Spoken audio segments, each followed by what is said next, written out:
بسم الله والصلاة والسلام على الرسول الكريم وعلى آله وصحبه ومن تبعهم بإحسان إلى يوم الدين أما بعد. Après cette introduction d'usage, par la permission d'Allah subhanahu wa ta'ala, nous poursuivons notre rubrique, notre série concernant la dissipation des ambiguïtés et réplique au pasteur Ménard et sa suite sur la prétendue falsification de l'actuel Coran. Et parmi donc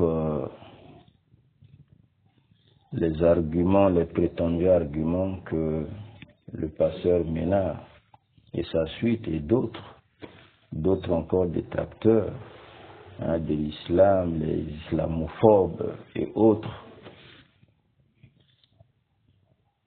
arguent comme argument, avancent comme argument le fait que Ousmane ibn Affan, radiallahu anhu, akala l'agré, le troisième calife orthodoxe de l'islam, après donc la compilation du Coran, l'actuel Coran que nous avons aujourd'hui, quand il a compilé ce Coran, il a envoyé un exemplaire vers chaque ville et ensuite il a ordonné de brûler le reste du Coran. Voilà. Donc, pasteur Ménard et sa suite et d'autres détracteurs de l'islam, les islamophobes, disent, voilà, comme Ousmane ibn Affan a brûlé le reste du Coran, il a brûlé. Donc le Coran actuel que les musulmans lisent, c'est un Coran incomplet. Il y a des versets, nous ne sommes pas sûrs que ce Coran-là est complet. Il y a des versets qui manquent. Et voire même certains chapitres, certaines sourates manquent. Puisque quand il a compilé et il a brûlé le reste du Coran, le reste est là. Donc est parti avec certains versets qui ne se retrouvent pas, qui ne se retrouvent plus dans ce Coran. C'est parti sûrement avec certaines sourates. Donc ce Coran est incomplet. Et ce Coran, c'est pas le Coran qu'Allah a fait descendre sur Mohammed, c'est le Coran d'Ousmane ibn Affan. Voilà donc ce qu'ils disent. Et comme ça, j'avais suivi un échange, voilà, d'un chrétien avec un imam. Et voilà, cet imam-là, bon, c'est pas, il n'a pas la maîtrise des choses. Il dit non, il n'a pas tout brûlé, il a brûlé, je sais pas, une partie et tout, mais donc c'est pas possible. Qu'est-ce qu'il a brûlé? Qu'est-ce que Ousmane ibn Affan a brûlé? Le reste là, c'est quoi le reste du Coran que Ousmane ibn Affan a brûlé? C'est quoi? Hein? Alors donc pour comprendre tout ça, il faudrait d'abord que nous regardions ensemble, si nous lisions la façon dont Abou Bakr Siddiq a compilé le Coran et comment Ousmane ibn Affan a compilé. Et après, nous allons établir la différence entre les deux compilations. Ce n'est qu'après, nous allons voir qu'est-ce que Ousmane a ordonné de brûler. Est-ce que ce qu'il a ordonné de brûler là, c'est-à-dire que il y a des versets, il reste des versets ou comment, je sais pas, certaines sourates. Bon, c'est quoi sa compilation? Et c'est quoi la compilation qu'avait faite Abou Bakr Siddiq? Il faut qu'on regarde ça. Donc l'imam là a peur parce que on a brûlé là. Quand il a brûlé, ordonné de brûler le reste du Coran, il commence à chercher des sorties, des prétextes ici. Non, il a brûlé, il a demandé de brûler. Non, nous confirmons, c'est écrit la noire sur blanc. Il a ordonné de brûler le reste là. Il a demandé de brûler. Ce qui n'est pas conforme à ce qu'il a compilé là. Il a ordonné de brûler. Maintenant, c'est quoi il a ordonné de brûler là? On va voir. Faut pas fuir. C'est nous qui avons, c'est-à-dire ce sont les Ahlus Sunna là, nos imams des Ahlus Sunna al-Jama. Ils ont rapporté ces hadiths. Ils ont écrit. Ils ont expliqué comment le Coran a été compilé. Ils n'ont rien laissé. Ils m'ont amené tout. Et même les chaînes de transmission faibles et tout, ils ont rassemblé. Parce qu'il y a certaines choses que l'on dit et tout, ben, c'est pas authentique. Que lorsqu'on regarde les chaînes de transmission et tout, bon voilà. Parce qu'il y a certains imams, ils n'ont su que rassembler, rapporter, rassembler, sans tenir compte de l'authenticité ou pas, ils ont rappelé. Maintenant, l'avantage, c'est quoi? C'est qu'ils l'ont fait avec les chaînes de transmission. La chaîne de transmission va nous permettre de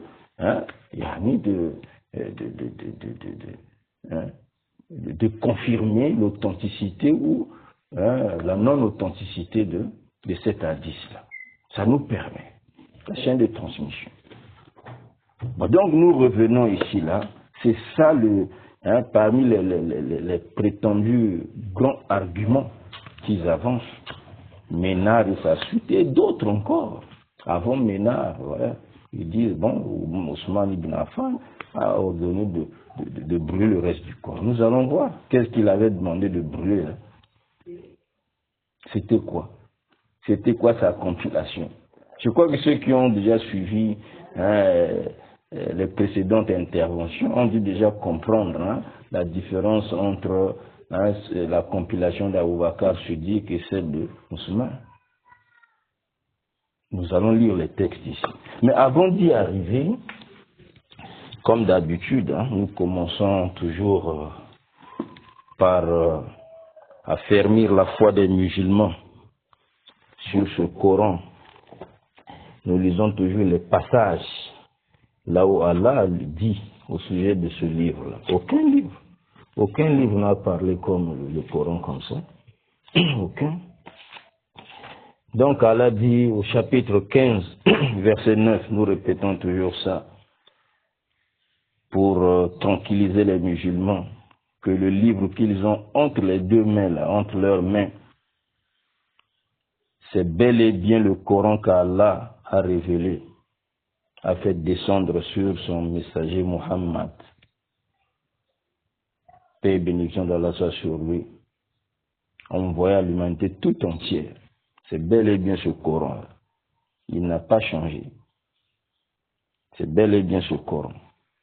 Donc Allah dit au chapitre 15 du Coran, sourate 15 du Coran, verset 9, en vérité c'est nous qui avons fait descendre, en vérité c'est nous qui avons fait descendre le Coran et c'est nous qui en sommes gardiens. Allah lui-même il dit c'est lui qui garde le Coran. Au-delà des 7 cieux, au-delà de son trône, de la façon qui convient à sa majesté, il préserve ce Coran-là, pour ne pas que le faux y entre. Il préserve, pour ne pas que certains versets ou chapitres disparaissent ou manquent, tout. Il veille lui-même, il veille sur ça. Et il a préservé, il continue à préserver encore ce Coran à travers ses serviteurs musulmans, certains serviteurs musulmans qui ont mémorisé par cœur ce Coran-là, ce livre, depuis l'époque du prophète Mohammed sallallahu alayhi wa sallam. Depuis l'époque du prophète Muhammad alayhi salatu wa sallam. Les musulmans ont mémorisé ce Coran. Ils l'ont transmis génération après génération, génération après génération, jusqu'à ce qu'il nous est parvenu. Les enfants de 9 ans, ils ont tout le Coran par cœur. Et il a préservé. Alors Allah subhanahu wa ta'ala, il dit encore, Parlons donc de ce Coran, chapitre 41, verset 41 à 42. Allah dit, oui, ceux qui ne croient pas au rappel, le Coran, quand il leur parvient, alors que c'est un livre puissant, inattaquable, c'est un livre puissant, oui, ceux qui ne croient pas au rappel, comme le pasteur Ménard et ça suit d'autres, non musulmans encore, ceux qui ne croient pas au rappel, le Coran, quand il leur parvient, alors que c'est un livre puissant, voilà, inattaquable, il est puissant. Dans tout ce que le pasteur Ménard fait là avec sa suite et tout, ils ne pourront pas attaquer, c'est pas attaquer le Coran, c'est zéro là, ça passe en l'air. Il n'y a rien. Lui-même Allah, il a pris l'engagement de préserver ce livre-là. Le faux ne l'atteint d'aucune part, ni par devant, ni par derrière. C'est une révélation émanant d'un sage digne de louange. Lui-même Allah subhanahu wa ta'ala. Allah dit toujours au sujet du Coran, chapitre 4, il lance un défi. Oui. Chapitre 4, verset 82. Ne médite-t-il donc pas sur le Coran? S'il provenait d'un autre qu'Allah, ils y trouveraient certes maintes contradictions. Les pasteurs Ménard et ça suit, oh, non, il y a le Coran a beaucoup de contradictions, il n'y a rien dedans, tout ça là. Hein. Ce qu'ils pensent, ils prétendent être contradiction, c'est pas une contradiction. Allah ne se contredit jamais. Hein? Quand il a fait le débat avec le frère Aka, voilà, de la DDR là, parlons même de la création, il n'arrive pas à compter même les jours. Hein? Allah dit il a créé les cieux, la terre en 6 jours. Hein? Quand il détaille ça, quand Allah a commencé à détailler cela, il n'a même pas pu compter. Il dit c'est maintenant 8. Regardez-moi ça. Hein? Il dit c'est maintenant 8 jours. Hein? C'est parce que, bon, c'est pas notre... Bon, oui. Hein? Le chapitre 40, chapitre 41, là. Hein? Chapitre 41, à partir du verset 9 jusqu'à... Voilà. Hein? Jusqu'à 12. C'est ça? Hein? Jusqu'à 12 ou bien, voilà. Hein? Donc, il n'arrive même pas à compter les jours. Hein? Il dit c'est 8. C'est 8. Ça, c'est une parenthèse. Hein? C'est une parenthèse. Puisque Allah dit ici, là, c'est une parenthèse. Parce qu'il faut qu'on compare. Dit, régnez-vous. Hein? L'existence de celui qui a créé la terre, ouais, en 2 jours, parce qu'il commence à détailler. Hein? En 2 jours, et lui donnerez-vous des égaux. Tel est le Seigneur de l'univers. C'est lui qui a fermement fixé des montagnes au-dessus d'elle, l'a béni, et lui a assigné des ressources alimentaires en 4 jours, vous voyez, d'égale durée. Vous voyez? Telle est la réponse à ceux qui interrogent, à ceux qui t'interrogent. Donc, pasteur Ménard, lorsqu'il voit là, hein, il dit, le verset 10 là, et c'est lui qui a fermement fixé des montagnes au-dessus d'elle, l'a béni, et lui a assigné des ressources alimentaires en 4 jours, hein, d'égale durée. Donc il prend 4 là, avec les 2 là, ça fait déjà 6. Non. 4 jours là, c'est-à-dire avec les... Maintenant, il faut demander aux musulmans là, demander. Il faut demander. Ça, c'est un complément des 2 jours qu'il a commencé. Avec les 2 là, ça fait 4. Ça fait 4. Donc, complément des 2 jours d'avant là. 2 jours là. Avec ça, ça fait 4. C'est pas que les 2 jours là-bas, ça fait 4, ça fait 6. Non. Les 4 là, il a fait ça déjà avec les 2 premiers jours là. Il a tenu compte des 2 premiers jours.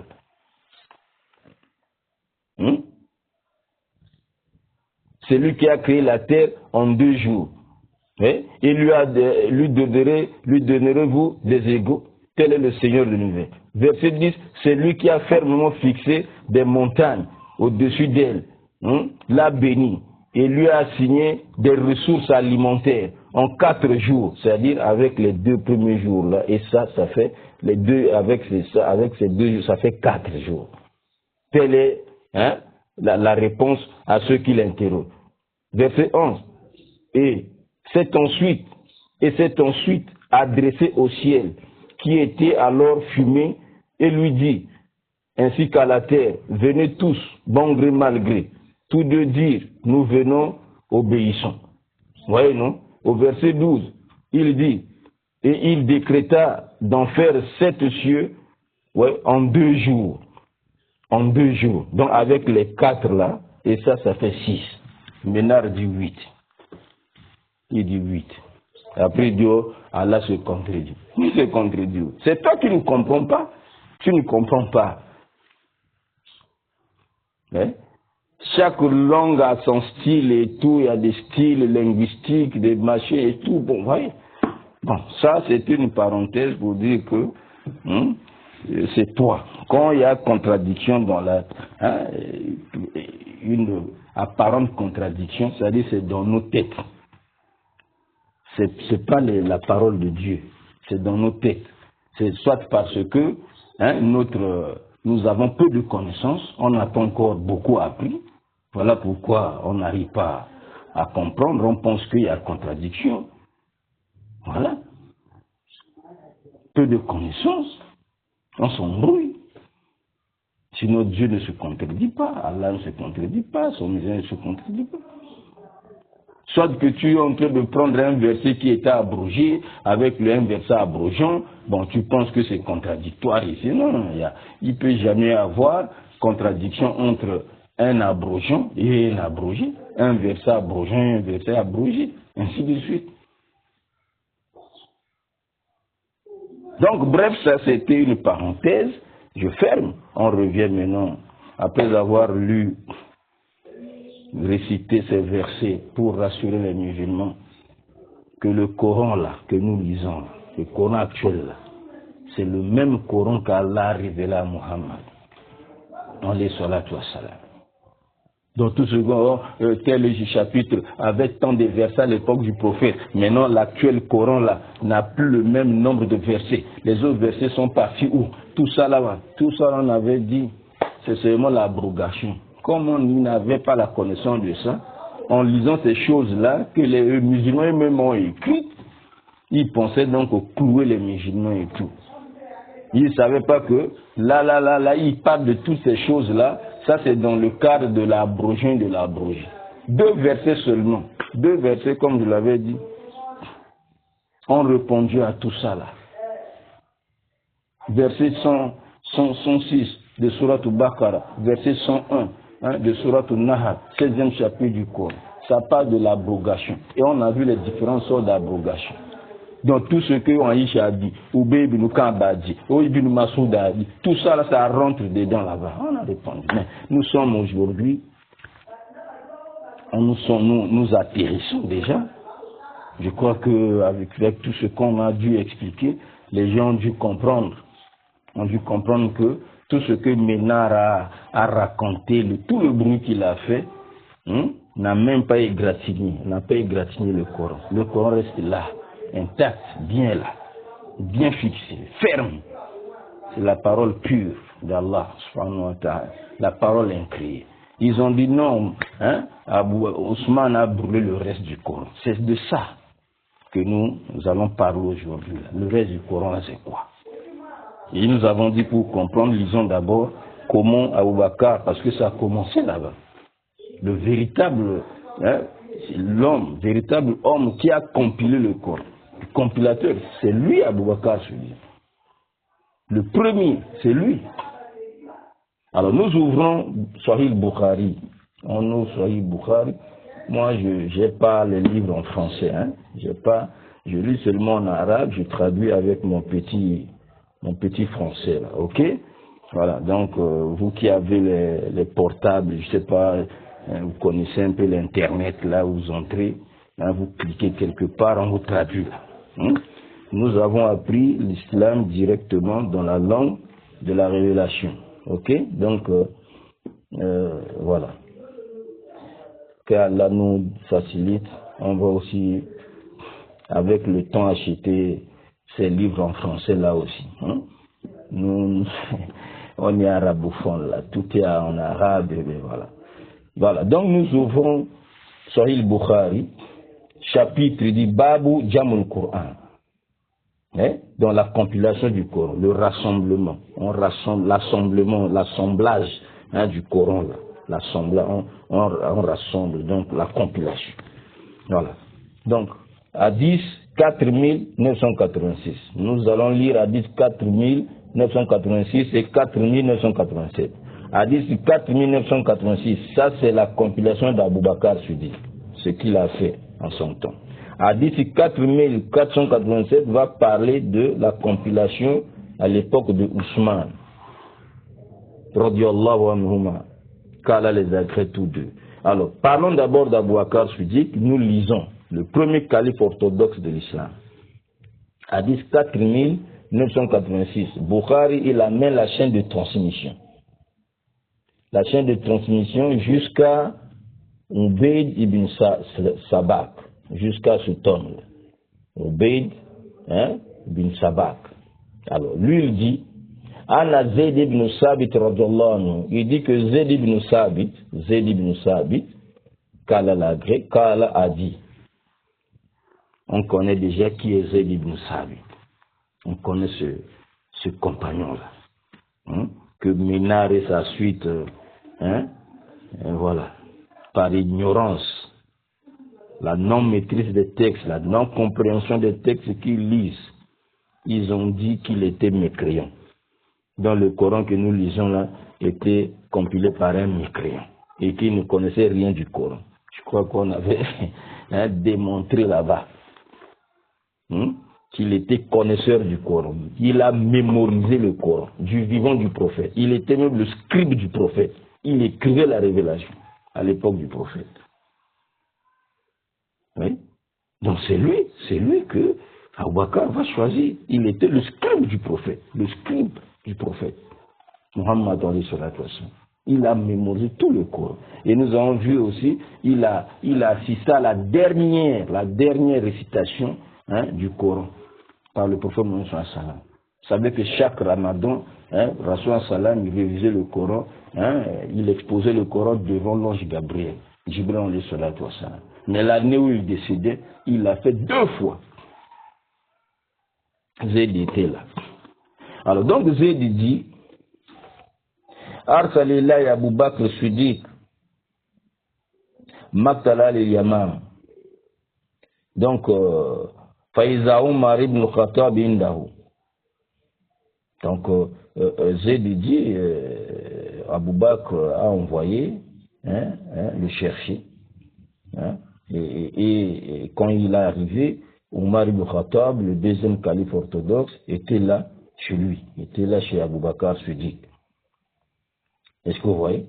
Quand Abou Bakr, radiyallahu anhu, Abou Bakr dit, Inna Umar atani, il dit, Umar m'est venu. Umar est venu chez moi. Faqalina al-qatla qad istaharra yawm al-yamama, bikura al-Qur'an. Il dit la guerre de Yamama. Il y a eu beaucoup de lecteurs du Coran qui sont tombés lors de cette guerre-là. Beaucoup de lecteurs du Coran. Du Coran, ouais. Coran, le Coran. Du Coran. Dans certaines versions, 70 Corans ont été tués là-bas. Est-ce que vous voyez? وَإِنِ أَخْشَى إِنِ اسْتَحَرَّ الْقَتْلُ بِالْقُرَى بِالْمَوَاطِنِ فَيَذْهَبُ كَثِيرٌ مِنَ الْقُرْآنِ.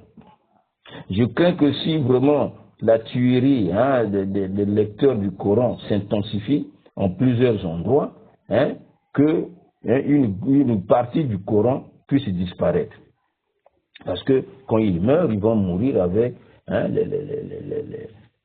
les Corans, les chapitres, les sourates qu'ils avaient mémorisés. Ils vont mourir avec ça. Donc j'ai bien peur que si cela continue comme ça, là, et voilà, le Coran va disparaître comme ça. Oui.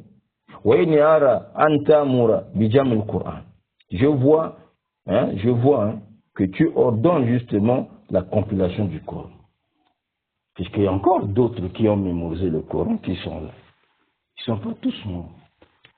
La preuve que lui-même, Zayd ibn Sabi, il est parmi ceux qui ont mémorisé tout le Coran. Il est là. Il a mémorisé le Coran. Mais nous avons aussi, on avait vu, non, l'auteur du livre,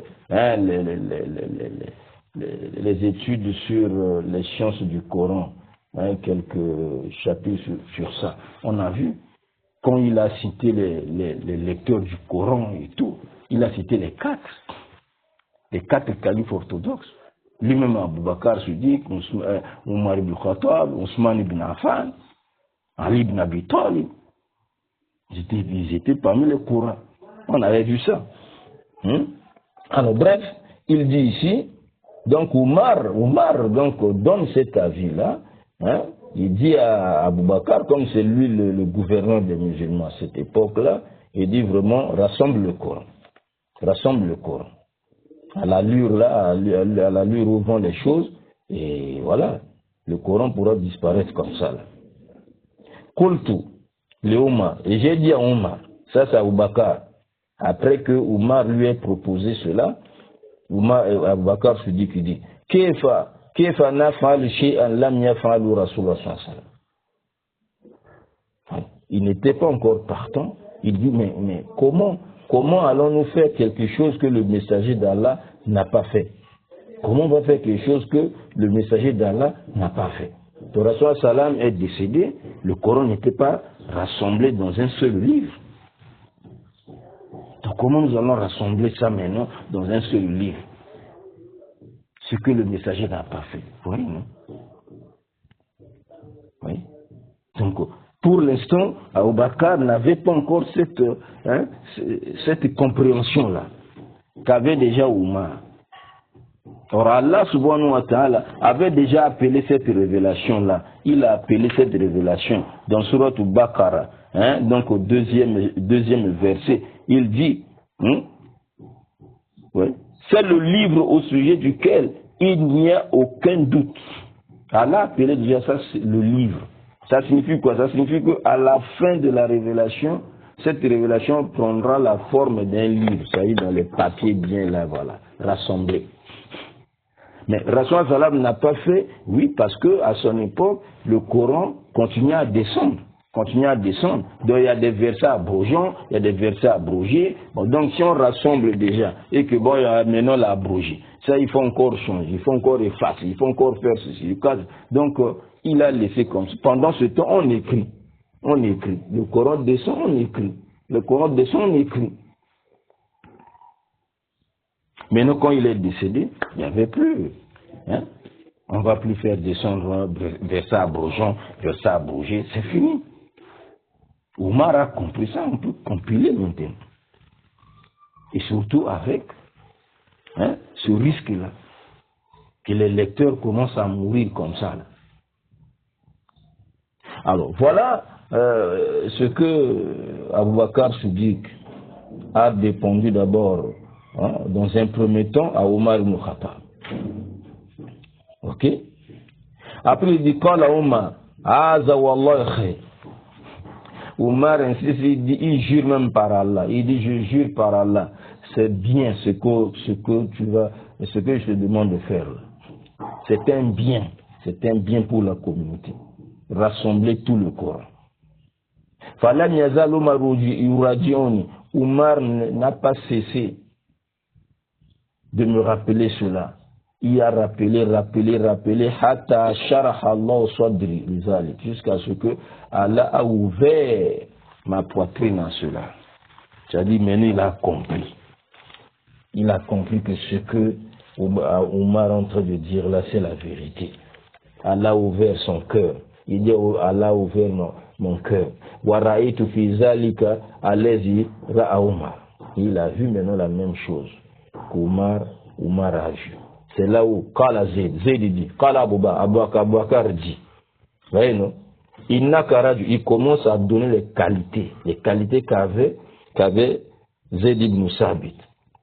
Pourquoi est-ce que le choix d'Abou Bakr était porté sur ce compagnon, ce jeune compagnon-là, Zayd ibn Sabit? Que Ibn Mas'ud a dit, au sujet duquel Ibn Mas'ud a dit, comment on va confier cette mission à un homme? Quand j'avais embrassé l'islam, il était encore dans les reins d'un homme mécréant. Donc, pasteur Ménard et sa suite, quand ils ont entendu Ibn Mas'ud dire ça, un homme qui était encore dans les reins d'un homme mécréant, ils ont dit, j'ai été mécréant. Oh. Ibn Mas'ud voulait seulement dire, je suis plus âgé que lui, j'ai embrassé l'islam, il n'était pas encore né, il était encore dans les reins d'un homme mécréant. Le fait de naître d'un parent mécréant est un problème. C'est un problème. Mais beaucoup de compagnons eux-mêmes sont issus comme ça, non? Des parents mécréants. Après, ils ont embrassé l'islam. Et donc, c'est un défaut. Alors, tout ça, là, on avait déjà parlé. Bon, donc, lui, il parle ici des qualités de Zayd ibn Sabit. Il dit, toi, Inakara Julshab, tu es un homme jeune. C'est-à-dire, tu es un jeune homme. Tu es jeune. Tu es jeune. Donc, fort, mashallah, ankil. Raisonnable. Rationnel. Tu jouis de toute la capacité mentale, mashallah. Tu es là, alhamdulillah. Là, natahimuka. Nous ne t'accusons de rien. Mauvais comportement, machin, ou tout ça là-dedans. Oui? Il dit, et tu écrivais la révélation. Toi, tu écrivais la révélation de Rasulullah sallallahu alayhi wa sallam pour le messager d'Allah. Tu écrivais la révélation. Il était scribe. Vous voyez, non? Mais nos passeurs Ménard et sa soeur, non, ils ne connaissaient rien du Coran. Voilà. Tout ça, là, on avait déjà démontré. On avait même lu cet hadith-là. Donc, tu écrivais la révélation pour le messager d'Allah. Alors, fatata ba'il Coran. Donc, suis le Coran là. Suis le Coran là. Fajma'ahu et rassemble-le. Suis le Coran là. Les traces, partout où on a écrit ce Coran là et tout, rassemble-le. Ceux qui ont mémorisé tout, vas-y partout, rassemble ce Coran là. Et je tiens à rappeler que tout le Coran était écrit à l'époque du prophète sallallahu alayhi wa sallam. Tout, il était déjà écrit à l'époque du prophète sallallahu alayhi wa sallam.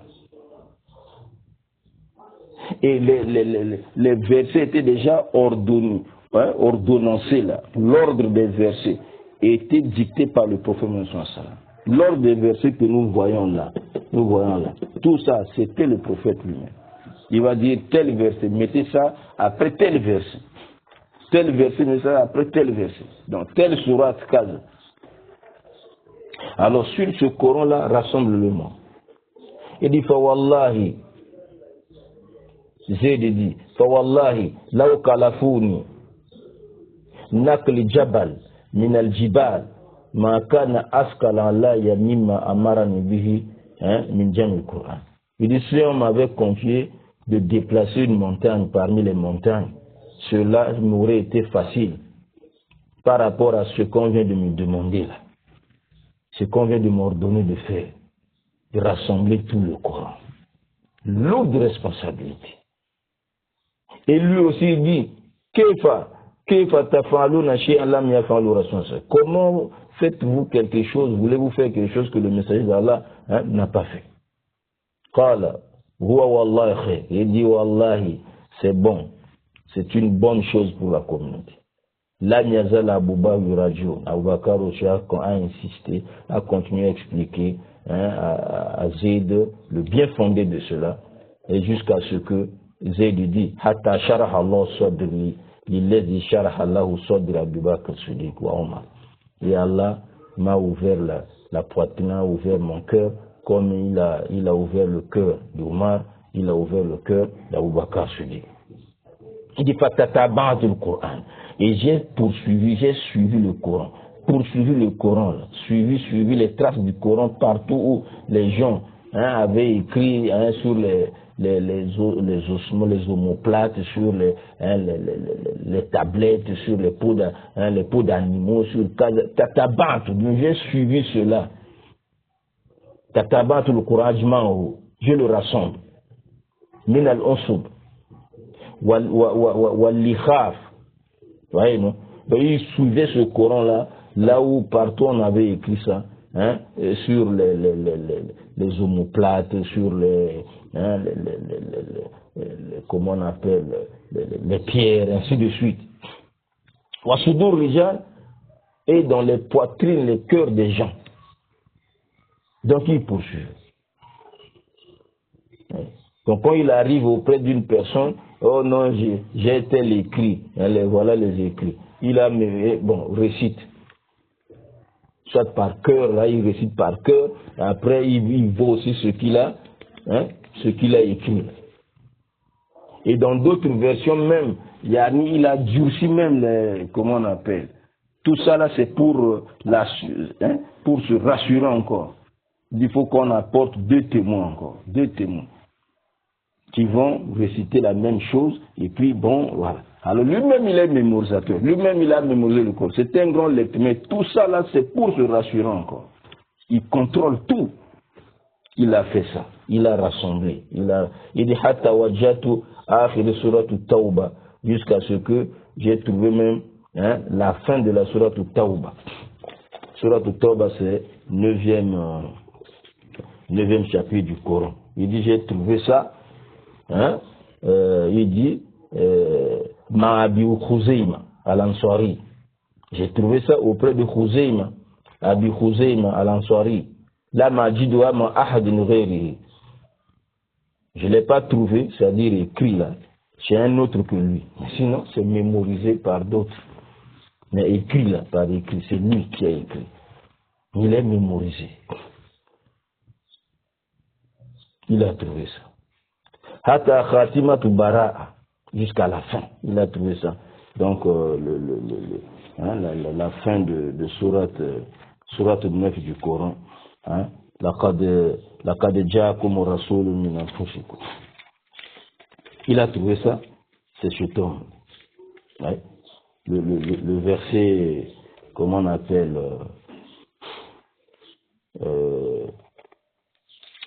voilà. On peut regarder là. Voilà. C'est ce verset-là qu'il a trouvé. Voilà. Le verset 128. C'est la fin. 128e verset jusqu'à 129e. Il a trouvé. Mais, certes, un messager pris parmi vous est venu à vous, auquel pèsent lourd les difficultés que vous subissez, qui est plein de sollicitude pour vous, qui est compatissant et miséricordieux envers les croyants. Et il a trouvé ça auprès de lui. Donc voilà la compilation faite par Abu Bakr Siddiq. Donc, on a rassemblé tout le Coran, en tenant compte toujours de l'abroger, puisque Zayd ibn Sabit, il a assisté à la dernière récitation du Coran par le prophète Mohammed alayhi salatu wa salam. Il connaissait l'abroger et l'abrogé. Il a rassemblé tout le Coran. Maintenant on dit ici là, Fakanatu Suhuf inda Abi Bakr. Donc c'est ce Coran là, ce feuillet là, chaque sourate, il a rassemblé chaque sourate déjà à part entière. Voilà telle sourate avec tous les versets, les uns après les autres, selon l'ordre que Rasulullah sallam lui-même avait dicté. Il a rassemblé tout ça. Donc c'était des feuillets. Ils sont restés là avec qui? Avec Abu Bakr Siddiq. Tout le Coran l'a rassemblé. Est-ce que vous voyez? Hatta tawafahu Allah, jusqu'à ce que Abu Bakr Siddiq était décédé. Quand il est décédé, Soumaïnda Oumar, et c'est ce Coran l'a rassemblé là, tamam, est resté maintenant. Donc est resté auprès de qui? De Omar ibn Khattab toute sa vie. Pendant tout son émirat, l'amir de croyants. Quand il est décédé, Soumaïnda Hafsa. Et ce Coran-là est resté maintenant entre les mains de Hafsa bint Omar, la fille d'Omar ibn Khattab. C'est resté avec eux. Voilà comment ça s'est passé.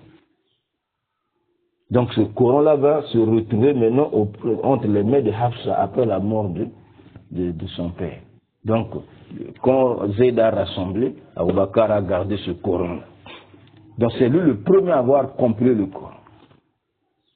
Il a mis ça ensemble, dans un seul endroit, pendant que alors, il était éparpillé sur les peaux d'animaux, sur les omoplates, sur les pierres, là maintenant il a rassemblé ça dans les feuillets. Quand il décède, c'est Omar qui reçoit. Omar décède, c'est sa fille qui reçoit. Maintenant, quand Ousmane maintenant devient le gouverneur des musulmans, c'est là où nous passons à la 4987. Nous allons maintenant voir la compilation d'Ousmane ibn Affan. Donc celui qui est intelligent déjà, il voit là. Donc le mobile et la façon. Ce qui a poussé, c'est quoi? La crainte. La compilation d'Abou Bakr, c'est la crainte de la disparition du Coran. On a peur que le Coran disparaisse avec la mort des lecteurs du Coran et tout. Donc il faut le rassembler dans un seul lieu, dans un seul endroit. Voilà le travail qu'Abou Bakr a fait. Le rassembler dans un seul endroit, un seul livre. Boum. Voilà. Maintenant, et ce détail-là, nous le verrons. Que le Coran est descendu sur 7 lettres.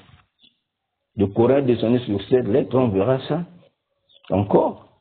Si on a déjà vu ça, on verra ça encore. On verra ça encore pour que l'on comprenne le travail que Ousmane avait fait. Sa compilation, c'est quoi exactement? Donc quand Abu Bakr Siddiq compile le Coran, là, il a rassemblé sur les 7 lettres. C'est-à-dire les 7 dialectes, les 7 grands dialectes arabes. Le Coran est descendu sur les 7 grands dialectes arabes. Le Coran est descendu en arabe, mais maintenant sur les 7 grands dialectes. Tu récites comme ceci, tu récites comme cela, selon les dialectes arabes, pour faciliter les choses aux musulmans à l'époque du prophète Mohammed. Il a rassemblé ça sur ça. Comment on le verra? Non. Maintenant, quand Ousmane arrive, nous sommes sur la 10 4987. Bukhari amène la chaîne de transmission jusqu'à Anas ibn Malik. Oui? Alors, Anas dit, Ana Uzayf ibn al-Yaman Kadima en la Ousmane. Anas nous dit que Uzayfa est venu auprès de Ousmane. Uzayf ibn al-Yaman, le confident du prophète Mohammed, Uzayfa. Il est venu donc auprès d'Ousmane.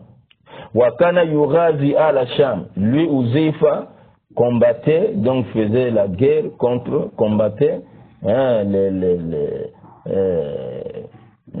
les gens aux côtés de Cham, aux côtés des gens de Cham, lors de la conquête justement de l'Arménie et de l'Azerbaïdjan.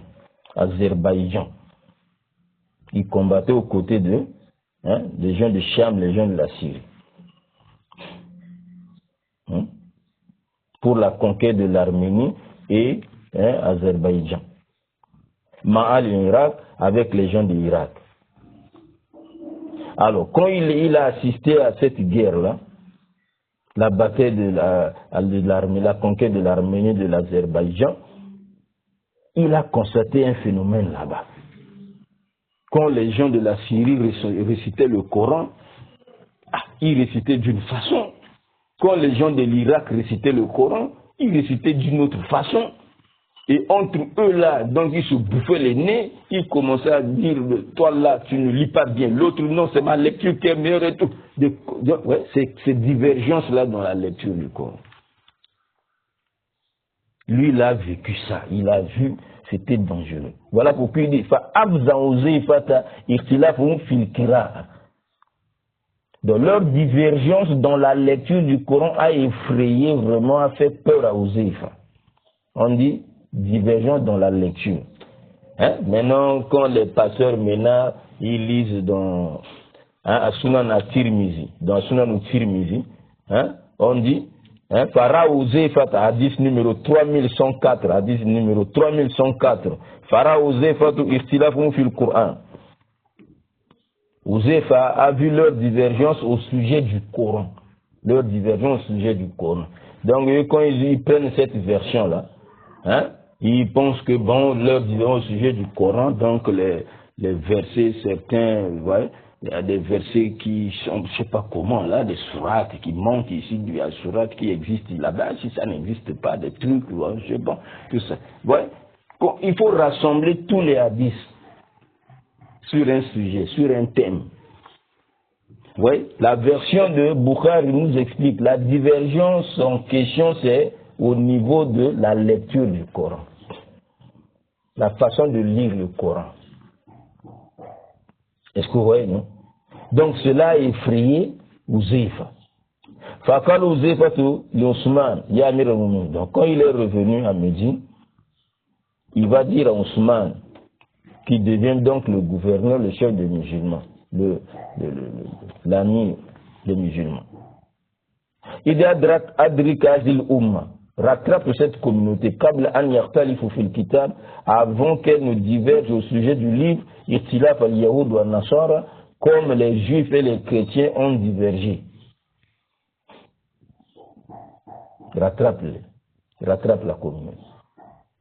Quand pasteur Ménard et s'assure, dit celui qui, le pasteur qui était là, dit bon, c'est d'après eux, les divergences des juifs et des chrétiens, d'après eux. Mais ils ont divergé. Ils ont divergé. Vous ne voyez pas, non? Même si vous n'avez même pas l'original aussi. Là. Vos Bibles qui sont traduites en grec, là. Est-ce que Jésus avait parlé le grec? Il a parlé le grec. L'original, c'est du Nouveau Testament, le grec. Ça, c'est l'original. Est-ce que Jésus a parlé en grec? Jésus parlait l'arménien? Ou encore hébreu? Oui. Bon. Al-Muhim. Donc, on rattrape cette communauté avant qu'il ne soit trop tard. Alors, c'est là où Fa'arsala, Ousmane, il a Hafsa. C'est là où Ousmane va envoyer des gens vers Hafsa. Il envoie les gens vers Hafsa. An arsili ilayna bisuhuf. Envoie-nous les feuillets là que Abou Bakar avait regroupé, le Coran qu'Abou Bakar avait regroupé. Envoie-nous ça.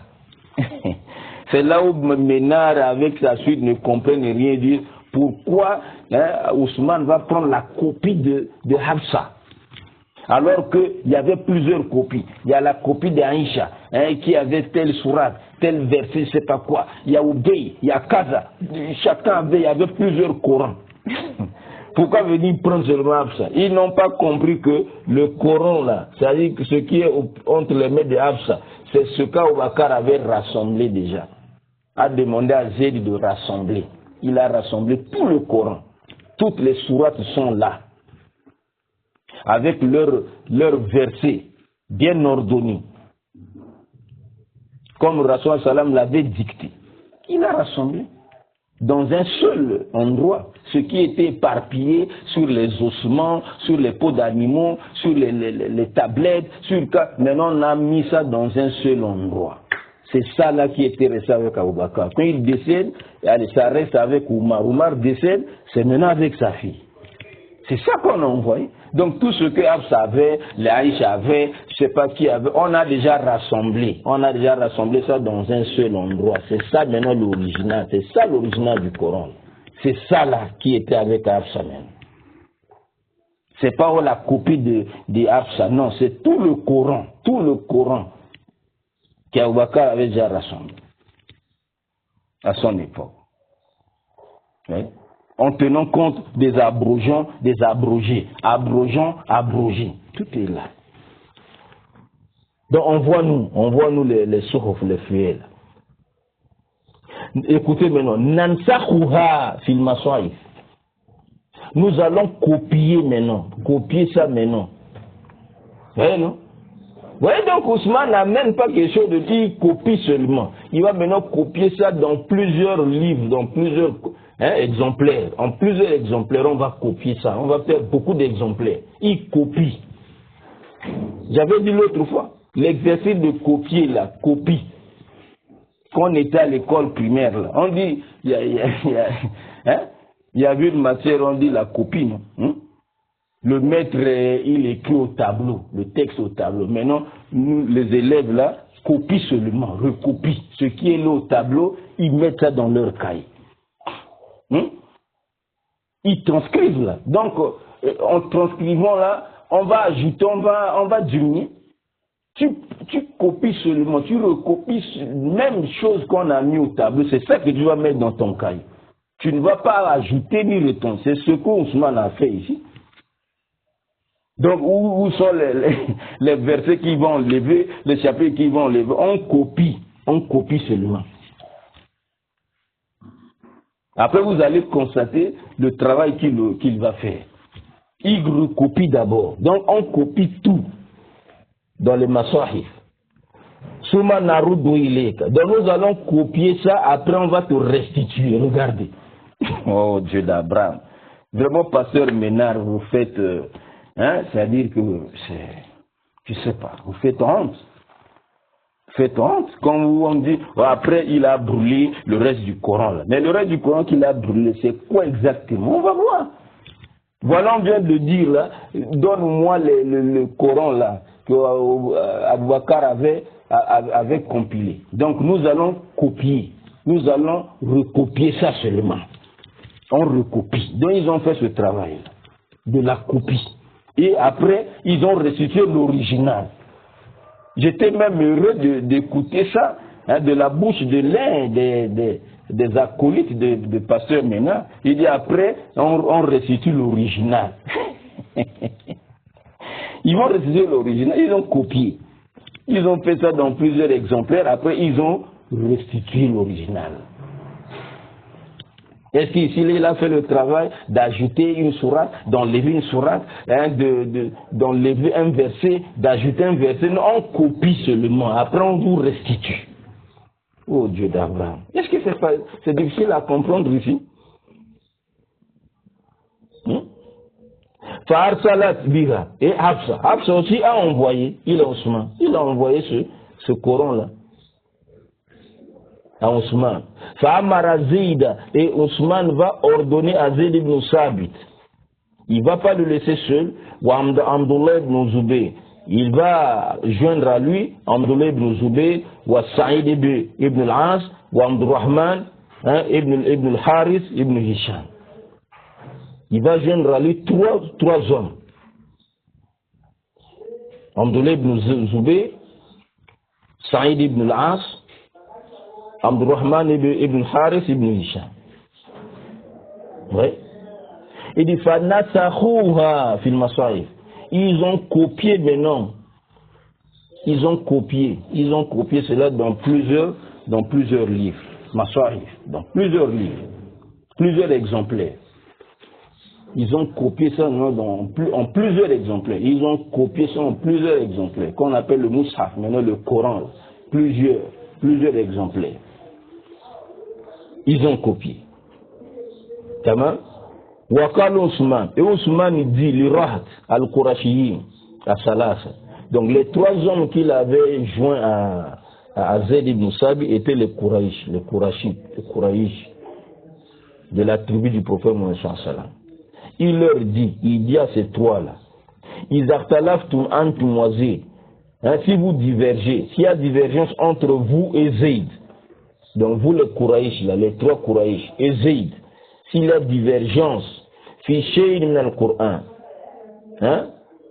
il y a divergence en quoi que ce soit, parmi le Coran, vous divergez sur quelque chose que ce soit au sujet du Coran, là, faktubuhu, écrivez-le. Écrivez-le bilisan Quraysh. Écrivez-le sur la langue des Quraysh.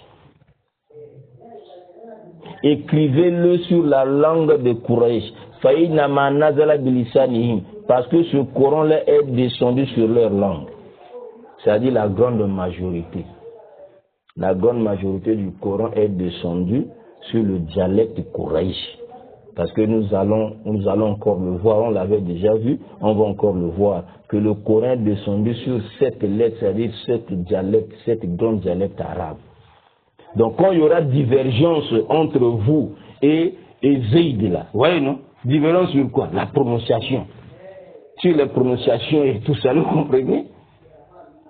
Sur la prononciation, la façon de lire là, tout ça là, si vous divergez sur ça, tamam, écrivez ça sur la langue de Quraysh parce que c'est descendu en leur langue.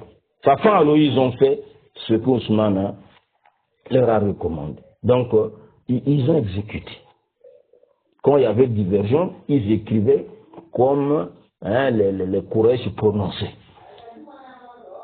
Hatta iza nasakhu soufa, jusqu'à ce qu'ils ont copié tous les feuillets là, tout le livre là, dans fil masahif, dans plusieurs exemplaires. Ils ont copié ça maintenant dans plusieurs exemplaires. Voyez non? Radda Ousmane à Soufa il Hafsa. Quand ils ont fini, Ousmane a restitué les feuillets là à Hafsa, c'est-à-dire l'original là. Puisqu'on a recopié, on a fait les copies. Ils ont recopié, ils ont fait la transcription. Il a remis l'original à Hafsa. Il dit Fa'arsala ila kulli ufuq, et il a envoyé à chaque contrée, à chaque ville, bi mushafin, un exemplaire, mimma nasakhu, parmi donc ce qu'ils avaient copié des feuillets d'Abou Bakr Siddiq, le Coran que Abou Bakr Siddiq avait compilé à son époque. Donc quand ils ont copié là, ils ont envoyé ça. Chaque exemplaire, un exemplaire à chaque ville. Wa amara bima siwahu, et il a ordonné bima siwahu, en dehors du Coran là qu'il vient de copier là, de recopier là. Tamam? Fi kulli sahifa, mima siwahu min al-Qur'an, fi kulli sahifa, tout ce qui est dans les feuillets, le Coran, et ce qui est dans les feuillets, ou bien dans un mushaf, qui n'est pas conforme à ce que lui là, il a compilé là. Tamam? Il a ordonné à Yuharra de brûler ça. Il a ordonné de brûler. Voilà. Il a ordonné de brûler. Oui? Donc celui qui, il y a d'autres versions même. C'est-à-dire lorsqu'ils ont copié, ils ont recopié, il a dit, si vous avez des divergences et tout sur quelque chose du Coran, écrivez ça comme prononcent les Quraysh. Et dans la version de Imam Tirmizi, hadith numéro 3104 là, ils ont divergé sur le mot tabout.